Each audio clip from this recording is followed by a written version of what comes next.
कभी भी और कुछ भी हो सकता है। देहरादून से बड़ी खबर आपको बता देते हैं।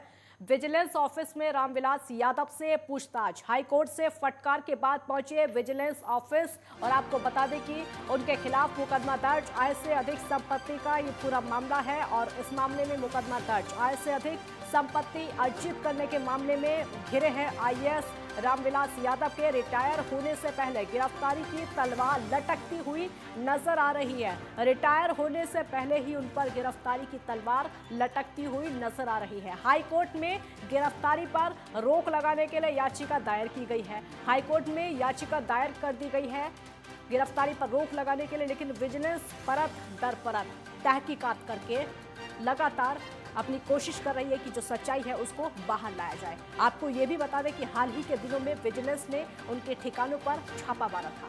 देहरादून, लखनऊ, गाजीपुर के साथ साथ कुल 4 जगहों पर बड़ी छापेमारी की कार्रवाई की गई थी, जिसमें कि आय से अधिक संपत्ति के मामले में कई दस्तावेज भी बरामद हुए थे।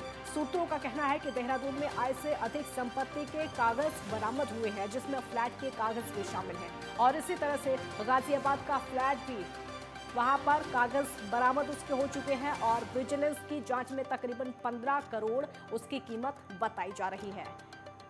तो गिरफ्तारी की तलवार लटकती हुई साफ तौर पर नजर आ रही है आईएएस पर। मुकदमा दर्ज कर दिया गया है और पूछताछ लगातार की जा रही है। हालांकि इस पूछताछ में भी गिरफ्तारी की तलवार लटकती हुई नजर आ रही है। कटघरे में आईएएस रामविलास और गिरफ्तारी की तलवार भी लटकती हुई नजर आ रही है, क्योंकि आय से अधिक संपत्ति का ये पूरा मामला है। 4 जगह है जहां पर उनके ठिकानों पर छापेमारी की गई। बहुत सारे कागजात ऐसे बरामद किए गए हैं जो कि आय से अधिक संपत्ति को बयां करते हैं, आय से अधिक संपत्ति का सबूत है। बहुत सारे ऐसे कागजात बरामद भी किए गए हैं। 4 जगह पर बहुत बड़ी छापेमारी की गई, चाहे वो गाजियाबाद हो या फिर लखनऊ हो।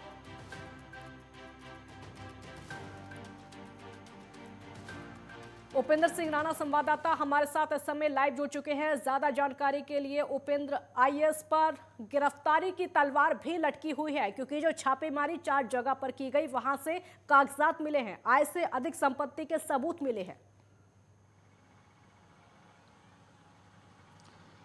देखिए काजल, जिस प्रकार से जो है 2 घंटे से ज़्यादा का समय हो चुका है और विजिलेंस ऑफिस में जिस प्रकार से जो आईएएस अधिकारी हैं उनसे लगातार विजिलेंस की जो टीमें हैं वो लगातार पूछताछ कर रही है। जिस प्रकार से आय से अधिक संपत्ति का आरोप जिस प्रकार से आईएएस रामविलास यादव पर जो है वो लगे हैं, लगातार जो है पूछताछ जारी है। जिस प्रकार से उनको लगातार ये बुलाया जा रहा था, विजिलेंस की टीम उनको लगातार जो है पूछताछ के लिए बुला रही थी, लेकिन उससे पहले जो है उन्होंने सहयोग नहीं किया था पूछताछ में और वो विजिलेंस की टीम के सामने नहीं पहुंचे थे। और आज जो है वो 2 घंटे का समय हो चुका है। विजिलेंस दफ्तर के बाहर हम खड़े हैं और आप देख सकते हैं कि यहाँ पर जो है विजिलेंस की टीम के द्वारा जो है उनसे पूछताछ की जा रही है। हमारे साथ आईएएस अधिकारी रामविलास यादव के जो अधिवक्ता हैं अभिनव शर्मा जी, वो भी उनसे बातचीत करेंगे कि सर, किस तरीके से जो है ये पूरी कार्रवाई चल रही है, क्या लगता है जो आय से अधिक संपत्ति का जो आरोप लग रहा है उसको कैसे देख रहे हैं, किस तरीके से आप जो है पूरे उसको देख रहे हैं अभी? चूँकि ये अभी जो मामला है वो माननीय उच्च न्यायालय के विचाराधीन है, तो अभी ये कहना उचित समय नहीं होगा, बहुत शीघ्र होगा। मगर आय से अधिक संपत्ति का अगर आप देखें तो जो 547 गुना ये बता रहे हैं अधिक, उसमें सिर्फ और सिर्फ 5.4 करोड़ 46 लाख के सापेक्ष है, और वो भी सिर्फ 4 साल का पीरियड है। एक आईएएस अधिकारी जो 9 दिनों के बाद रिटायर हो जाएगा, अपने संपूर्ण काल में उसने सिर्फ 46 लाख रुपए ही नहीं कमाए होंगे अपनी सैलरी से। 46 लाख रुपए के सापेक्ष 5 करोड़ का जो है उनकी इनकम हुई है, संपत्तियां हुई हैं। किसी भी तरीके की कोई नकदी, कोई ज्वेलरी बरामद नहीं हुई है जिसके ऊपर जो है विजिलेंस अपनी किसी भी तरीके की क्वेरी रख सके। तो मेरा मानना है कि विजिलेंस भी अपनी जो जांच है वो भी सुचारू रूप से और अच्छे तरीके से करेगी, और माननीय न्यायालय के समक्ष कल उनको इंस्ट्रक्शन देने के लिए बोला गया है, कल अब न्यायालय के समक्ष अपनी बात को रखेंगे। जिस प्रकार से जो है यूपी उत्तराखंड में बताया जा रहा है कि काफ़ी संपत्ति इनकी है, क्या लगता है किस तरीके से इन पर कार्रवाई हो सकती है? अगर ऐसे उसमें देखा जाए किस तरीके की गिरफ्तारी हो सकती है या आगे कुछ आने कोई कार्रवाई जो है इसमें हो सकती है? देखिए जी, जहाँ तक न्याय का बात है, जब चूँकि मैं एक लॉ ऑफिसर हूँ, जहाँ तक न्याय की बात है तो गिरफ्तारी का प्राविधान तभी है कि अगर आदमी जांच से बच रहा हो, किसी तरीके की जानकारी देने से बच रहा हो, या जो है कोई भी आरोप उसके ऊपर सिद्ध साबित होते हों। तो उस कंडीशन में डेफिनेटली गिरफ्तारी होने की पूरी संभावना है। मगर अगर आप पूरी जांच में सहयोग प्रदान कर रहे हैं, जितने भी आपसे संबंधित दस्तावेज मांगे जा रहे हैं आप वो प्रदान कर रहे हैं, जो भी आपसे प्रश्न हो रहे हैं वो संतुष्ट उससे विजिलेंस हो रहा है, तो मुझे लगता है गिरफ्तारी की कोई आवश्यकता ही नहीं पड़ेगी। विजिलेंस का ये भी कहना था कि सहयोग नहीं हो रहा है। नैनीताल हाईकोर्ट के बाद जिस प्रकार से कल गए थे, तो उसके बाद जब कहा गया कि पहले जो है पूरी जांच की जाए, पूछताछ की जाए, उसके बाद जो है यहाँ पर क्या लगता है? जहाँ तक ये बात है तो मुझे लगता है कि सतर्कता विभाग ने निश्चित रूप से हमारे पास सूचनाएं भेजी थी पत्राचार के माध्यम से, जिसमें हमें विभिन्न तिथियों पे आने को बोला गया था और अपना पक्ष रखने को बोला गया था। तो उस संदर्भ में मैं आपको ये बताना चाहता हूँ कि चूंकि उस समय में रामविलास यादव जी के पास बहुत सारे विभाग थे, इस समय में सिर्फ एग्रीकल्चर डिपार्टमेंट है।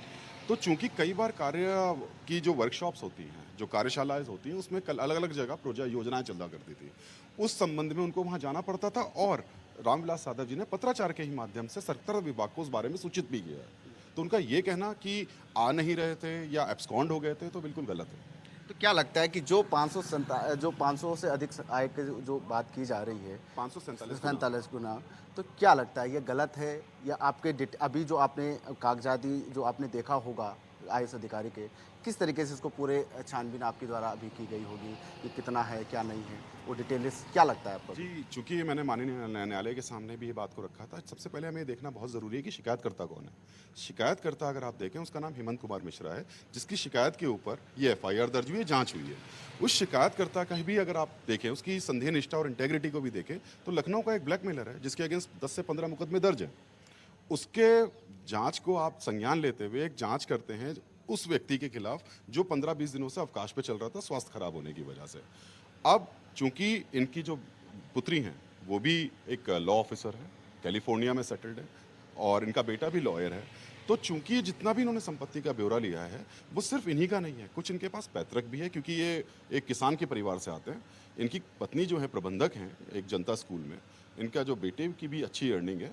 तो मुझे लगता है कि जो रामविलास यादव उचित पूर्ण इनके साथ न्याय होगा और उत्तराखंड जो उच्च न्यायालय है वो इनके ऊपर जो है न्यायोचित जो है निर्णय लेगी। बहुत बहुत धन्यवाद सर बातचीत करने के। तो जिस प्रकार से आपने सुना कि जो अधिवक्ता है अभिनव शर्मा, इनका कहना है कि इनके पास जो आय से अधिक संपत्ति का जिस प्रकार से जो है कहा जा रहा है कि 500 से अधिक जो है आय की संपत्ति है, इसमें उनका ये कहना है कि इनकी जो पैतृक है, उनके पास ये पैतृक संपत्तियां भी है, इनके जो पूरे परिवार की जो संपत्ति है वो भी है। हालांकि ये अभी इस पूरा डिटेल्स जो है उन्होंने नहीं बताया है कि क्या इनके पास 500 से अधिक संपत्ति है, लेकिन उनका ये साफ तौर पर कहना है कि इनके जो है जो पुत्र हैं पुत्री हैं वो भी लॉ हैं, कैलिफोर्निया में जो है नौकरी करते हैं। कई सारी डिटेल्स जो हैं, हालांकि विजिलेंस की टीम जो है वो लगातार पूछताछ कर रही है। अगर इन पर जो है कार्रवाई होती है, अगर जो साक्ष्य रखे गए हैं और जिस प्रकार से जो आरोप लगते हैं वो अगर सिद्ध होते हैं तो कहीं ना कहीं गिरफ्तारी की जो है तलवार जो है वो भी लटक सकती है। जी बहुत शुक्रिया आपका इस पूरी जानकारी के लिए, बहुत बहुत शुक्रिया। तो कहीं ना कहीं गिरफ्तारी की तलवार भी लटक सकती है।